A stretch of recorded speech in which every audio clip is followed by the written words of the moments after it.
Hello YouTube viewers, welcome to my channel Science to Technology. In today's show, Future Friday, we're going to talk about something upcoming, that is home manufacturing. So let's dive right into it. Now, what exactly is the problem that we need to do home manufacturing? Well, reality is before you have any idea, before you have any dream, before it becomes big, you have to start with what we classify as prototyping. And that is the starting point of almost everything. It's not optional, it's compulsory.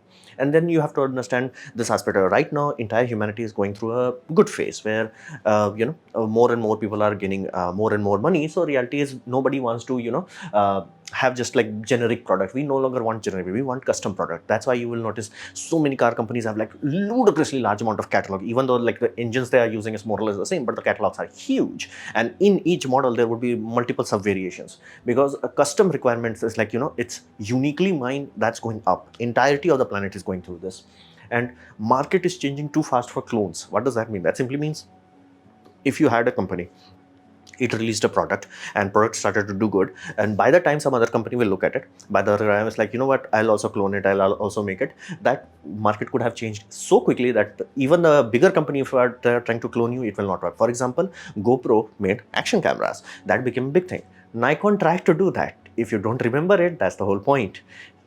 The market changed too quickly, goddamn quickly. Again, action market is like almost gone at this point in time. So you can look at GoPro's, business graph, and it's like how many units are selling. That's going down because again, mobile phones are becoming so good. So this sort of thing creates a very serious reality where market keeps changing too goddamn quickly.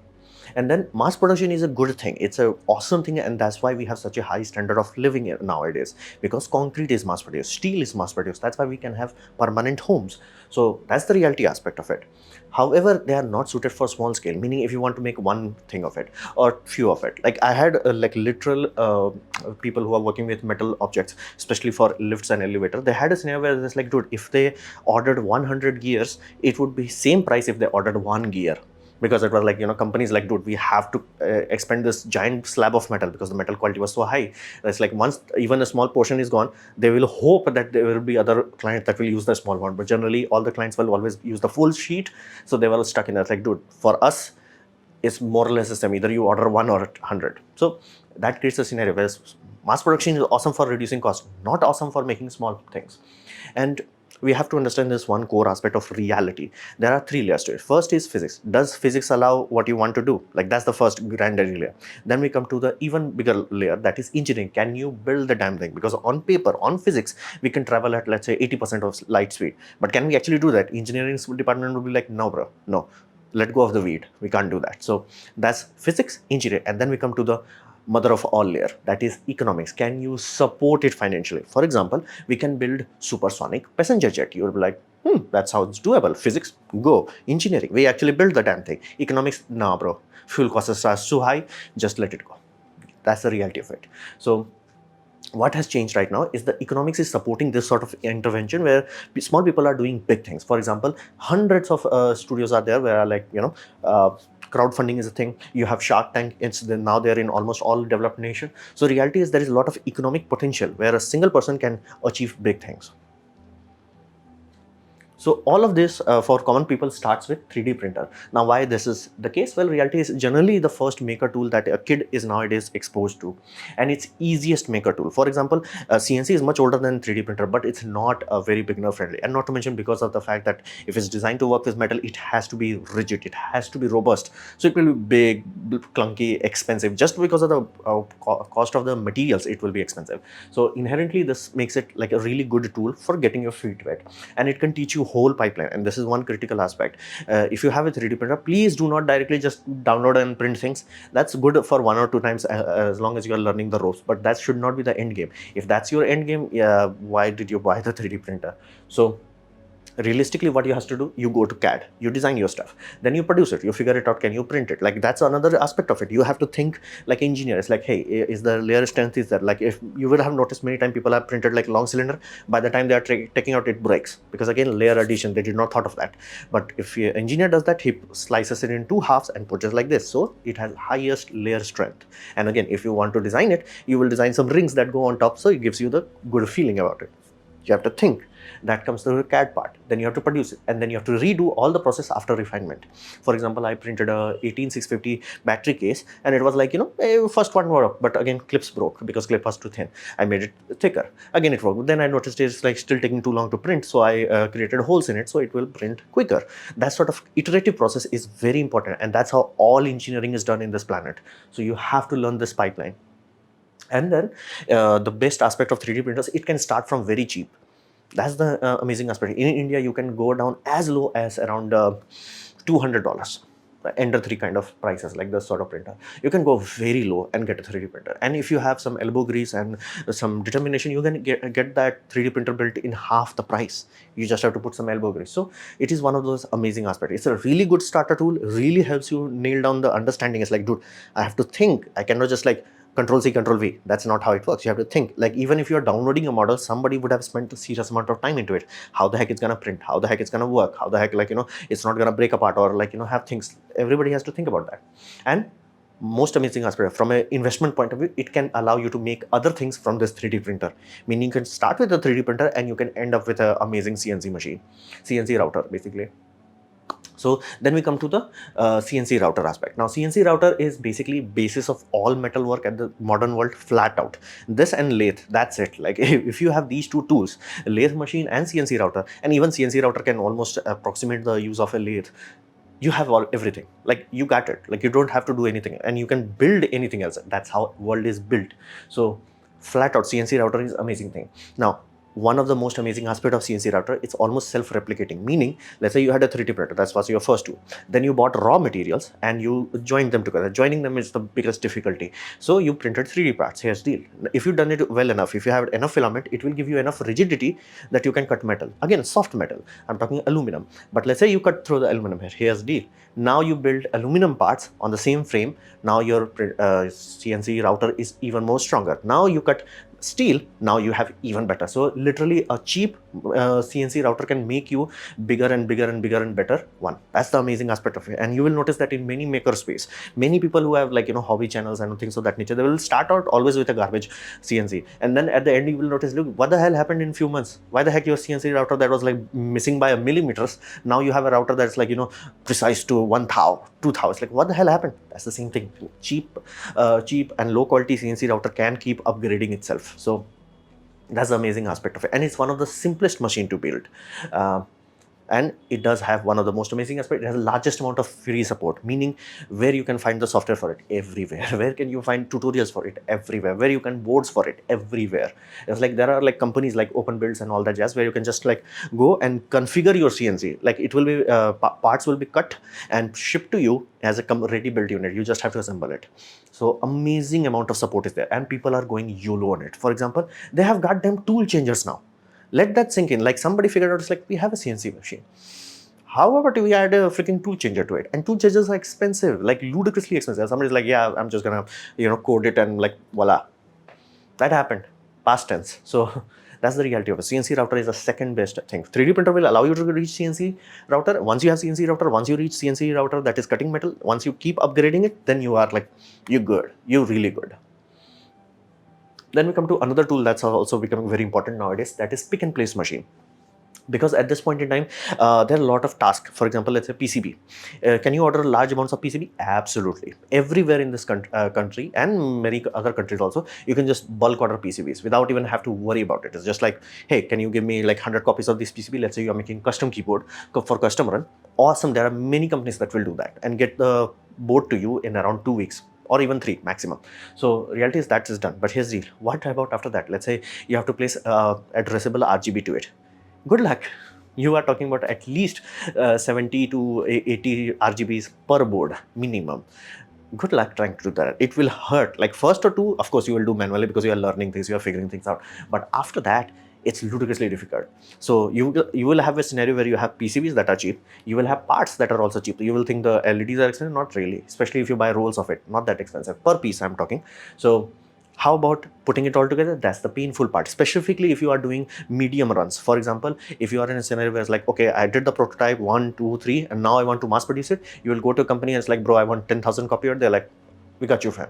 The moment you say it's like I want 100, nah, bro. It's like they will flat out tell you. If it's generally good people, they will tell you, dude, we can do it. It's just like per piece cost would be so high, you will be like, what the hell I'm doing? So in those sort of scenario, home manufacturing has figured out, like, again, everything that I talked about, be it CNC router, be it 3D printer, or be it pick and place machine, it's at the end of the day CNC, meaning computer numeric control, meaning something in your software figures out a code. That code is sent to the driver units. Driver units talks to the stepper motors and they move accordingly. That's it. That's exactly the same. That's exactly how robotic arms that are working in multi-billion-dollar car factory does. That's the same thing that your super cheap as a 3D printer does. That's the same thing as, like, you know, industrial grade, super hyper expensive, like, you know, CNC milling machine does. That's the same thing. It's like somebody figured it out. It's like, what if we just change the end effector? For example, if you have a, let's say, 3D printer right now, all 3D printers, unless you have like a really locked down motherboards and all that, with minor modification, you can make it into a laser cutter without even thinking about it. Again, you have to buy a very expensive laser diodes, but it can be done. So that's the reality of it. It's just CNC with different end, and because of the development, that explosion that happened of like, you know, market exploding with 3D printers, boards became cheap, stepper motors became cheap, software that's supposed to do that, even open source software became so good that you were like, dude, if you take this open source software, compare it to, let's say, what was available a few years ago, you will be like, dude, paid software is garbage. Like, that's how far we have come, and because of the community, it's getting even better. So pick and place machine is allowing people to do this sort of thing, where they are, like, you know, mass producing boards in their house, and that has another benefit, meaning if you are doing minor changes to it, it's like, hey, this resistor I'm changing it, again, you don't have to worry about, I have now 10,000 orders that are wasted. You will notice that in mass production items, they will say, even though product is the same, you will always find that in PCBs they will have version 1.1, version 1.9, version 3.7. like, that's what's happening, because and changing is very difficult. But if you have equipment in your house, changing is just like when you noticed it, after that change it. So this is also becoming an interesting aspect. Now, all of the things that I'm talking about, at the end of the day, it focuses on one core aspect, mindset. And this is the most amazing part of it that I really enjoying, is that people are now learning a fact. And one amazing YouTuber said this: if it's made by human, so can you. That's the reality of it. It's like, there is nothing in this earth that is made by magic. Everything that you see, use, consume is made by a human. Can you do it as efficiently as that expert? Hell no. Can you do it? Absolutely. All it will take, like, let's say, for example, let's say you want to make amazing, strong, sturdy welding table. Awesome. Here's the deal.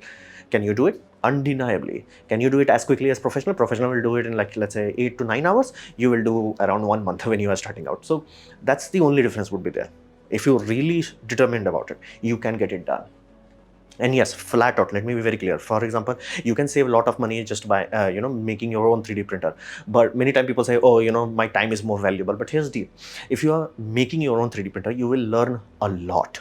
If you're making your own CNC machine, you will learn a lot, and that experience and knowledge is worth it. For example, many actual people started out their business of making wood carvings from a CNC machine. Many of them built their own. Now here's the, because they built their own, they know how CNC works inside and out. It's not just like a magic box that I put something it works. They know. That means they can troubleshoot. If they buy a bigger expensive one, which generally they do, once they start making profit, they're like, okay, now I can offload this task. They have that. Now that seller generally would try to troll you. They will be like, you know what, I want more money out of you, while without giving you anything in return.